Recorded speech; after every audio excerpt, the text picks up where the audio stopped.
You know, every office has that one person. The one who doesn't rise because of talent or hard work, but because of how loudly they position themselves in front of the right people.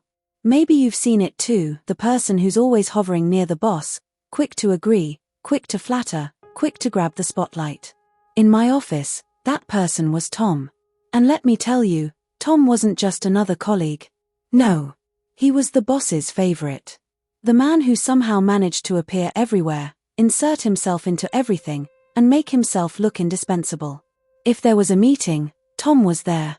If there was a decision, Tom had an opinion. If there was even the smallest opportunity to shine in front of the CEO, Tom was already standing in the light. Now, on the surface, you might think, well, maybe he was ambitious. But the truth? Tom didn't want to work. He wanted to be seen working. He didn't want to solve problems. He wanted to look like the problem solver. And the way he went about it, it was shameless. I still remember his very first day. Tom walked in with a kind of confidence that made you tilt your head. He wasn't nervous. He wasn't quietly observing the way most new hires do. No. He walked in like he was about to run the place. He shook hands with everyone, threw out compliments about the company's vision, and within minutes, he was dropping lines like, I have a background in marketing, development, and design. Think about that for a second. 3 completely different fields, and here was Tom, claiming mastery in all of them. Some people in the room raised their eyebrows. Others just smiled politely. But Tom didn't care. He wanted the boss to hear it, and the boss did. That was the beginning of everything. Because from day one, Tom crafted an image of himself not as a team player, but as a universal expert. Someone who, in his own words, could add value anywhere. But in reality, he added confusion, disruption, and delay. I noticed it most clearly in our Slack channels.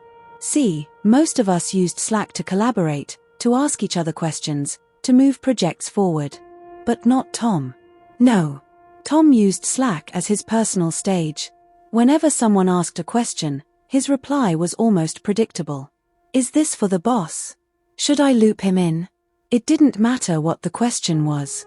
It could be a designer asking about a color palette or a developer asking about a code snippet. Tom always found a way to bring the boss's name into it. And he'd do it loudly, so everyone could see. It was like he wanted to constantly remind us all, I'm closer to the boss than you are. And the excuses, oh, the excuses. Tom had an endless supply. Whenever a deadline came near, there was always something blocking him. Always. I'm new, I don't have enough domain knowledge yet. The system version on my machine is different, that's why I can't proceed. I need more clarity from marketing and design, otherwise I'm stuck. It was almost like an art form. Tom could take any failure, any delay, and spin it into a story where he wasn't the problem, he was the victim of circumstances. And somehow, at first, the boss bought it. What made it worse was Tom's complete disregard for hierarchy. The rest of us reported to the team lead. That's how things worked. But Tom acted like the team lead didn't exist. He bypassed him completely and went straight to the CEO. If he had an update, he'd send it directly. If he wanted to look busy, he'd book time on the CEO's calendar. If he wanted to show progress, he'd find a way to present it himself. And the boss? Well, the boss liked having a go-to guy. Someone who seemed proactive. Someone who always had something to say. Tom played that role perfectly. He smiled at the right times, nodded at every word the CEO said, and threw in just enough jargon to sound credible. But here's the part that ate at me and at the rest of the team too. Tom wasn't actually doing the work. He wasn't writing the code. He wasn't building the designs. He wasn't running campaigns. He was just hovering, commenting, inserting himself where he didn't belong. And when real work landed on his desk, suddenly, there was a new excuse. I'd hear whispers in the office corridors. He talks like he's running the show, but he hasn't finished a single task on time. How does the boss not see this? He's just sucking up, and it's working. It frustrated us. It demoralized us. But what could we do? The boss trusted him. The boss saw him as an asset. And Tom, He basked in that trust like sunlight. The thing about people like Tom, though, is that the image always cracks eventually. Because you can only fake expertise for so long before reality catches up. You can only hide behind excuses for so many weeks before someone starts to notice. And as much as Tom believed he was untouchable, as much as he believed he had everyone fooled, he was wrong. Because one day, a single task would expose everything. It would show the truth behind the boss's favorite. It would reveal just how hollow his confidence was.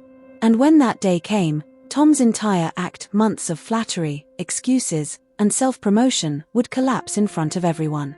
This is the story of how the most powerful man in my office became the weakest. I wish I could say Tom settled into his role like a normal employee, but he didn't.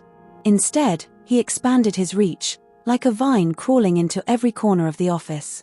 It didn't matter if it was marketing, design, or development, Tom wanted to be involved, to be noticed, to be seen as their expert.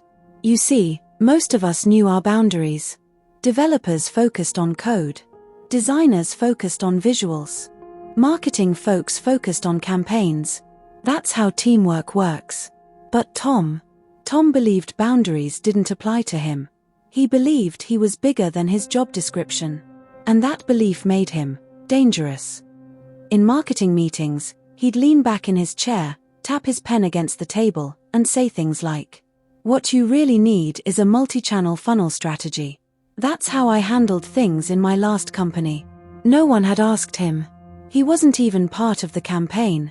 But still, there he was, giving directions to people who had been doing this work for years. In design discussions, it was the same. A designer would present a sleek layout, polished and well thought out.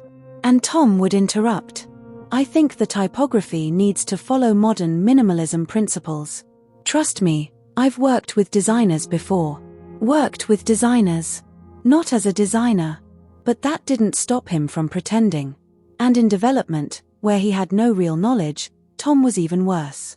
He'd throw around words he barely understood, saying things like, "What we really need here is modular scalability. That's how you solve performance issues."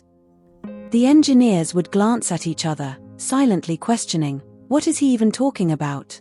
But of course, in front of the boss, no one dared to correct him.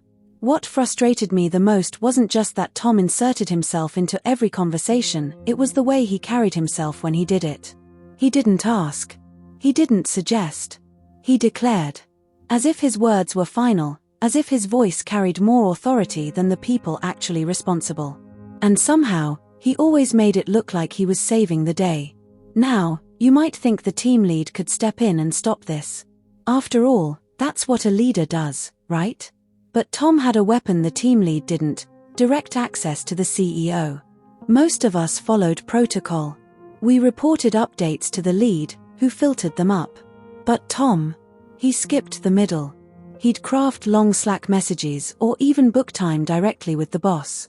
Sometimes, I'd see a ping in the CEO's channel from Tom with lines like, "I've reviewed the current progress, and I think we should pivot the design direction slightly to align better with the company's vision."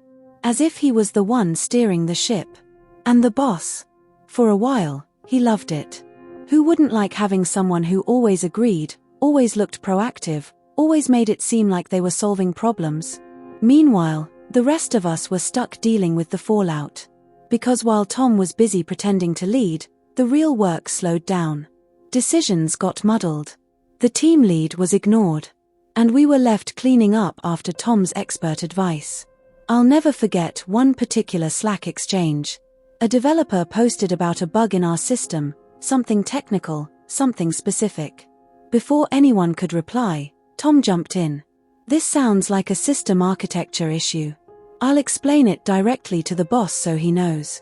The developer replied, "It's not architecture, it's a small version mismatch." But Tom didn't care. He had already messaged the CEO, spinning the story into something far bigger than it was, making himself look like the guy who had spotted a critical problem. That was Tom's pattern. Inflate the problem. Delay the solution. Escalate to the boss. And walk away looking like the hero. Inside, I was boiling. I wanted to call him out. I wanted to tell the boss, "Look, he's just pretending, he's not actually helping. But I couldn't. None of us could. Because what if the boss thought we were just jealous? What if he thought we were the problem? That fear kept us silent. And Tom thrived on our silence. But silence doesn't mean acceptance. Behind closed doors, in private chats and whispered conversations, the team vented. I can't believe he told the boss we're behind schedule. It's him who's holding things up. Every meeting, he interrupts. Every single one. Why does the boss trust him so much? It became a kind of therapy for us, to complain about him when he wasn't around. But still, the resentment grew. And slowly, so did the doubt in the boss's eyes. Tiny cracks were forming in Tom's perfect image. They weren't big yet, but they were there. I could sense it.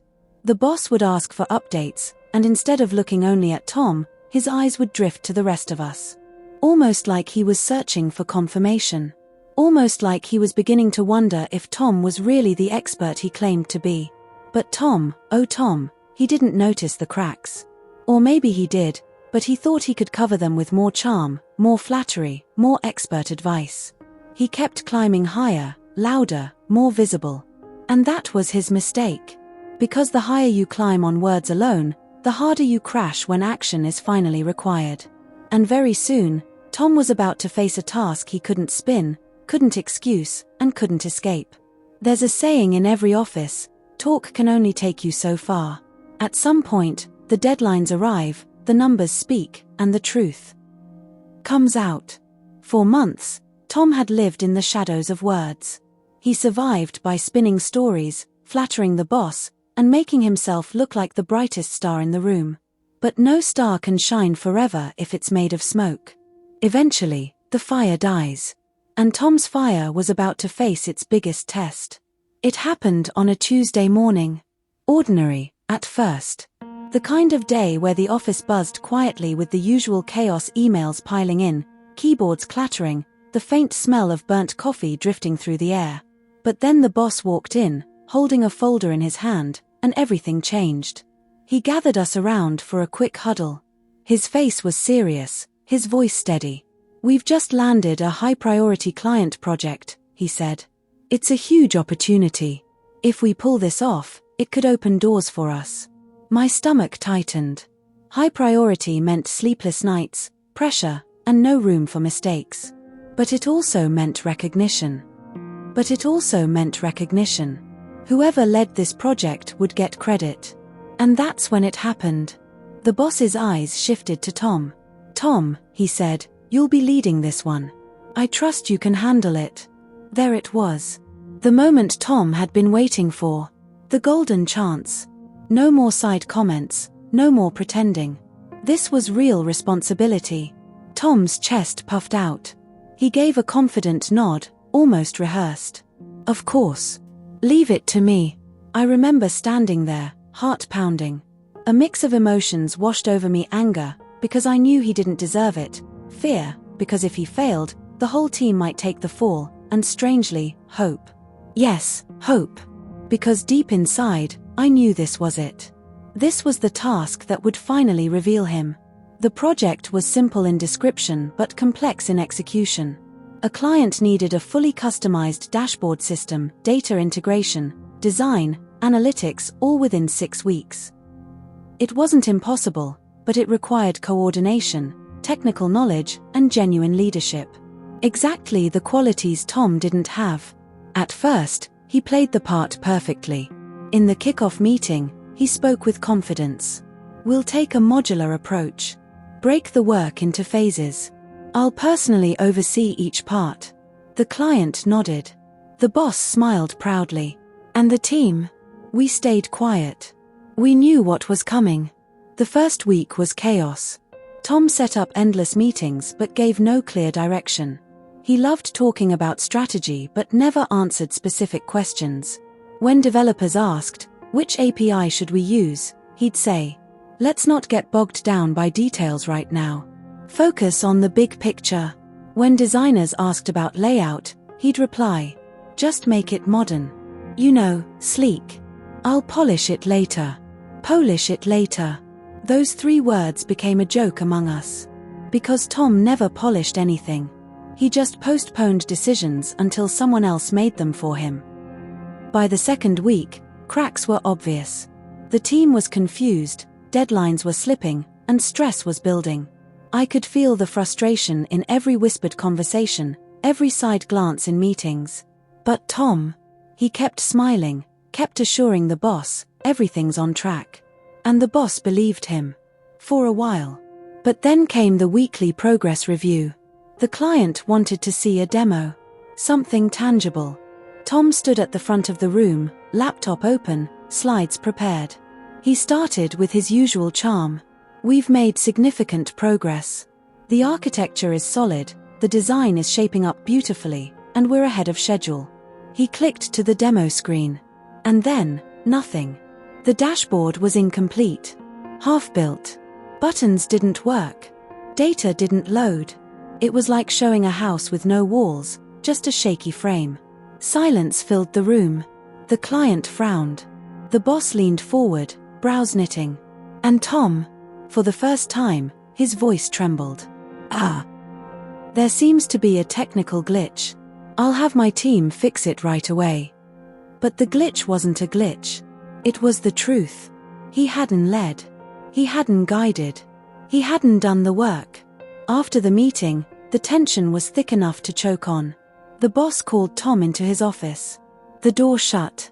We couldn't hear the words, but we could feel the anger. The walls almost vibrated with it. When Tom finally emerged, his face was pale. The confident smile was gone. For the first time, he looked small. And that's when everything shifted. The boss didn't look at Tom anymore. He looked at us. At me. At the team. And his words were short but sharp. We can't afford another failure. I want the team to take control from here. Deliver results. No excuses. That was it. The beginning of the end for Tom. From that day, the boss stopped lifting him up. No more daily check-ins. No more smiles. Tom was left in the corner, watching as the team worked together without him. And oh, the team worked. Freed from his interference, things flowed. Decisions were clear. Progress was visible. Within 2 weeks, we built a functioning demo. The client was impressed. The boss was relieved. And Tom, he was forgotten. I'll never forget the look in his eyes during that client presentation. He sat at the back, forced smile plastered on his face, clapping weakly as the team got praised. His spotlight had dimmed. His throne had crumbled. For the first time, Tom realized he wasn't the favorite anymore. Sometimes, the truth doesn't arrive like thunder. Sometimes, it creeps in quietly, one crack at a time, until the entire wall collapses. That's what happened with Tom. His fall wasn't sudden, it was slow, humiliating, and impossible to ignore. After his failed demo, something in the office shifted. It was subtle at first. The boss no longer looked at Tom with admiration. His name wasn't called as often in meetings. He wasn't asked for input. And when he spoke, people didn't listen. The silence that once followed his words wasn't respect anymore, it was emptiness. For weeks, Tom tried to recover. He showed up early, stayed late, and filled Slack with long messages, always copying the boss, always trying to sound in control. We're experiencing version issues. The integration is delayed due to domain knowledge gaps.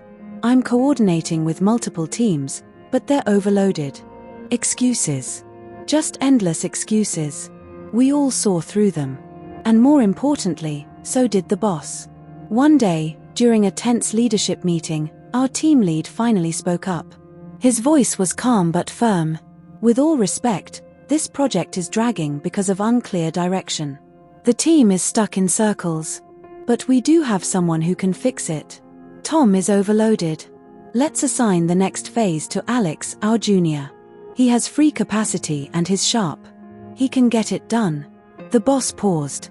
I could see him weighing the words. Finally, he nodded. All right. Alex, it's yours. Show us what you can do. The room went silent. My heart skipped. This was it, the transfer of responsibility. The unspoken vote of no confidence in Tom. Tom's face turned red. He shifted uncomfortably, forcing a smile. Yes, of course. That's a good idea. I'll support Alex. Support. Another word for step aside. And Alex, that quiet junior, often overlooked, rose to the occasion like a star. From day one, he rolled up his sleeves and got to work. No big speeches, no theatrics, just progress. Clear communication, steady updates, and real results. Within 4 days, not 4 weeks, he built the core of the system. The dashboard actually worked. Data flowed, charts displayed, buttons responded. It wasn't flashy, but it was real. It was progress. When we presented it to the boss, his eyes lit up. This is what I've been waiting for. Excellent work, Alex. The entire room clapped. Not politely, not out of obligation, but with genuine pride. The project was alive again. And Tom? He sat in the corner, clapping along weakly, his eyes dark. It was a strange feeling, watching him shrink. For months he had walked like a king among us, untouchable. But now, he was just small. A man with no anchor, no credibility, no light. The change didn't happen overnight, but week by week, his presence mattered less. The boss stopped asking for his updates. Colleagues stopped listening to his suggestions. Even on Slack, his messages hung unanswered, like echoes in an empty room. He tried, of course. He kept inserting himself into conversations. Maybe I can help with the marketing copy. I should review the design to make sure it aligns with the brand. I'll handle the analytics strategy, just leave it to me. But nobody handed him anything anymore. The trust was gone. Once credibility breaks, it's almost impossible to rebuild. And Tom had shattered his. Slowly, the office began to feel normal again. Meetings were smoother. Collaboration was easier. People smiled more. Without Tom's interference, the atmosphere lightened. And I realized something. The boss had finally seen what we had always known. Tom wasn't a leader. He was a performer. And performances don't deliver results. 2 months passed like this. Tom faded into the background. He still showed up, still sat at his desk, but it was clear his influence was gone. He was just another employee, and not even a useful one. Then, one Monday morning, he called for a quick announcement. He stood near his desk, clearing his throat. I wanted to let you all know. I've accepted a better opportunity. A role that aligns with my expertise. So, I'll be leaving this company in 2 weeks. Better opportunity. Expertise. The words hung in the air, but we all knew the truth. He wasn't leaving because of opportunity. He was leaving because he had no choice. The boss shook his hand politely, wished him well. But there was no warmth, no sadness, no regret. Just formality.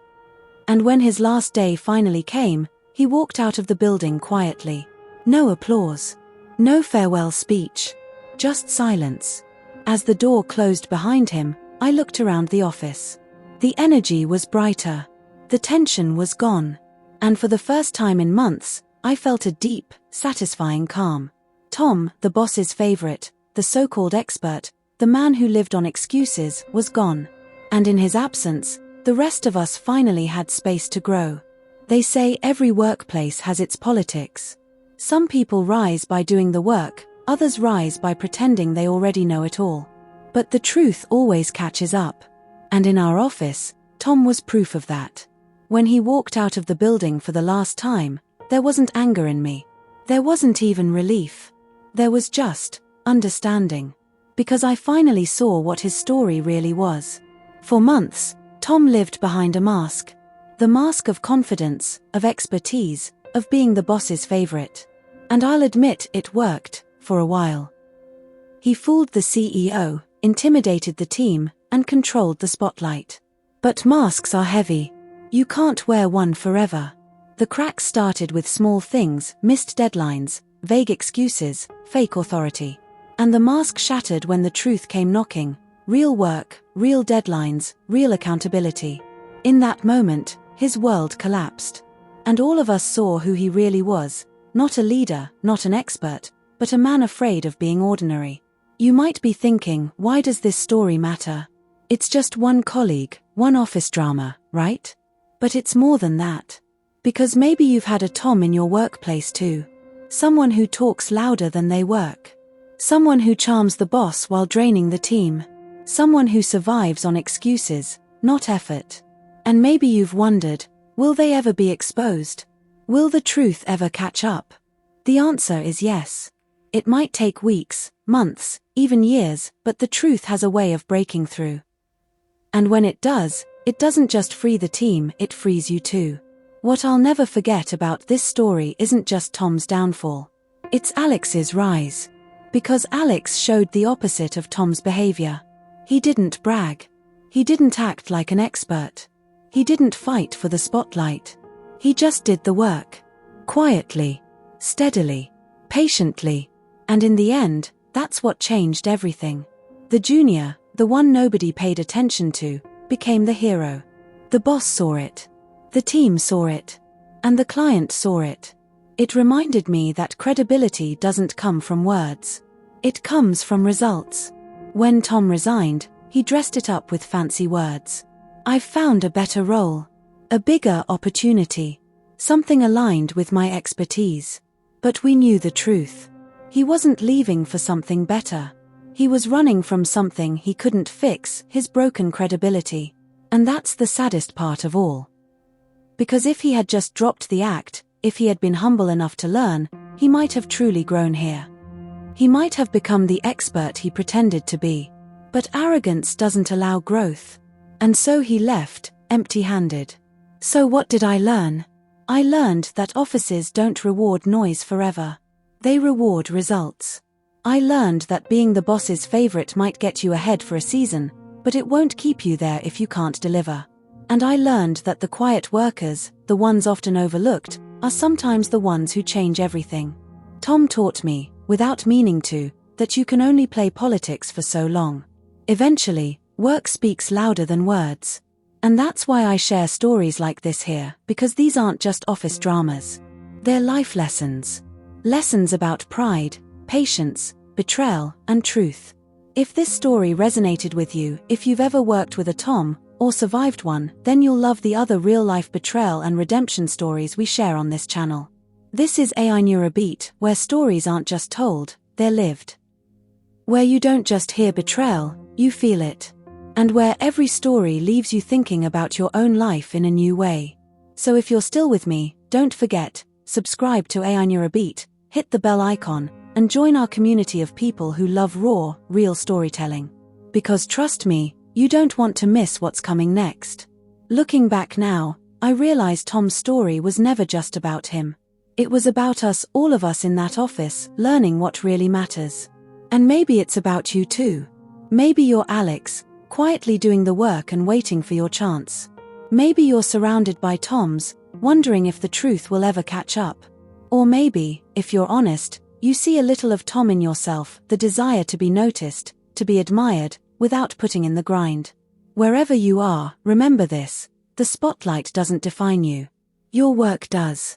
And when the spotlight fades, as it always does, it's the results that remain. That's the real story. That's the real justice. And that's why Tom's fall will stay with me forever.